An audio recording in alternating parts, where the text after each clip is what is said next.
तो यार दोस्तों, आज सुबह की सबसे खराब खबर मैं आपको देने जा रहा हूँ। इस तरह का खुलासा हुआ है जिसे जानकर आप विश्वास कीजिए कि बिल्कुल चौंक जाएंगे। देखिए, आज रशिया यूक्रेन के बीच में युद्ध चल रहा है और इस युद्ध में कई ऐसे मोड़ आए जब हमें ये लगा कि यार अब वर्ल्ड वॉर 3 किसी भी समय हो सकता है और जिसकी चपेट में पूरी दुनिया आ सकती है। अभी कुछ ही समय पहले की बात आपको याद होगी, पोलैंड के ऊपर कुछ मिसाइलें मार दी जाती है और जिसका जिम्मेदार ठहराया जाता है पोलैंड की तरफ से भी और दुनिया भर की तरफ से रशिया को। उन्होंने कहा कि देखिए, पोलैंड जो कि एक नेटो कंट्री है उसके ऊपर मिसाइल मार दी गई है और ये रशिया ने बुरा किया है, क्योंकि अब नेटो कंट्रीज आर्टिकल 5 को एक्टिवेट करके रशिया के खिलाफ युद्ध शुरू कर देंगी। इस तरह की खबरें निकलकर सामने आई। हालांकि बाद में ये भी खुलासे हुए, खुद अमेरिका की तरफ से बताया गया कि ये मिसाइलें जो मिसफायर होकर पोलैंड में गिरी थी, ये रशिया ने नहीं बल्कि यूक्रेन ने चलाई थी।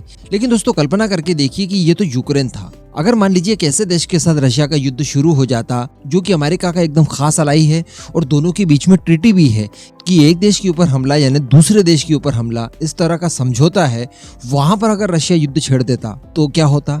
कुछ इसी तरह का खुलासा निकलकर सामने आया है। वर्ल्ड वॉर 2 के बाद इतिहास का सबसे बड़ा अटैक होने वाला था जो कि रुक गया, वरना इसी की वजह से वर्ल्ड वॉर 3 बिल्कुल इस समय हम लोग फेस कर रहे होते या शायद ऊपर जा चुके होते। चलिए आगे मैं आपको वीडियो में सब कुछ बताता हूँ, आप बस वीडियो को एकदम एंड तक देखते हुए चैनल को सब्सक्राइब जरूर कर दीजिएगा। तो दोस्तों, हम सभी जानते हैं कि दुनिया में कुछ 2-4 देश ऐसे हैं जो कि अपने विस्तारवाद के नाम पर बदनाम है, जिसमें नंबर 1 पर आता है चाइना। वो तो प्रतिनिधित्व करता है विस्तारवादियों का।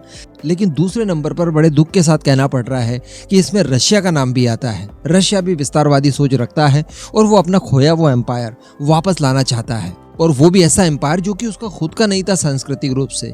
बस वो किसी जमाने में उसके एम्पायर का हिस्सा था जो कि अलग हो चुका है, अब वो उसे इकट्ठा करना चाहते हैं। इसी वजह से कई सारे देश और कई सारे देशों के साथ कुछ टेरिटरीज और कुछ आइलैंड्स वगैरह को लेकर रशिया के डिस्प्यूट चल रहे हैं, जिसमें एक देश जापान भी है। जी हाँ, जापान वही जिसके ऊपर वर्ल्ड वॉर 2 में न्यूक्लियर वेपन से अटैक हुआ था और इतिहास का सबसे खतरनाक अटैक था, जिसके बारे में आपको ज्यादा कुछ बताने की जरूरत नहीं है। तो अब बताया ये जा रहा है, दरअसल एक खुलासा हुआ है कि पुतिन ने ये सारे युद्ध वगैरह की प्लानिंग काफी पहले कर रखी थी। जिस तरह से कुछ ही समय पहले चाइना के कुछ स्ट्रेटेजिक डॉक्यूमेंट लीक हो गए थे और जिसमें हमें ये पता चला कि 2040 तक भारत के ऊपर अटैक करने का उसका इरादा है।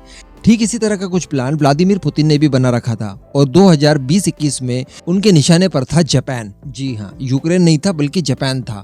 और इस बात का खुलासा किया है रशिया की सीक्रेट एजेंसी SSB के विस्टल ब्लोवर ने। जी हाँ, उन्होंने ये बताया है कि 2020-21 में पुतिन ने पूरी प्लानिंग कर ली थी जापान के ऊपर अटैक करके अपने खोए हुए द्वीप को वापस लाने के लिए। अब ये कौन से द्वीप हैं? तो ये आप मैप में इस जगह देख रहे हैं, ये है कुरिल आइलैंड्स। ये आइलैंड्स इस समय जापान के अंडर में आते हैं, लेकिन रशिया का ये मानना है और काफी समय से दावा है कि ये आइलैंड्स हमारे हैं। तो यहाँ पर पुतिन की यही प्लानिंग थी कि एक क्विक अटैक करके इन आइलैंड्स को अपने अंडर में ले लिया जाए और उसके बाद इसे दुनिया भर में एक बड़ी विक्ट्री के तौर पर प्रचारित किया जाए। तो रशिया में भी उनका बहुत बड़ा नाम होता और दुनिया भर में नाम होता कि देखिए, जापान जैसे देश से इस तरह के आइलैंड्स इन्होंने वापस छीन लिए। ये बहुत बड़ी बात हो जाती है अपने आप में। लेकिन क्या ये इतना आसान था? क्योंकि मैं आपको बता दूं, जापान के अंदर अमेरिका की सेना की प्रेजेंस है और अमेरिका के साथ जापान की ट्रीटी भी है, एक देश के ऊपर हमला यानी दूसरे देश के ऊपर।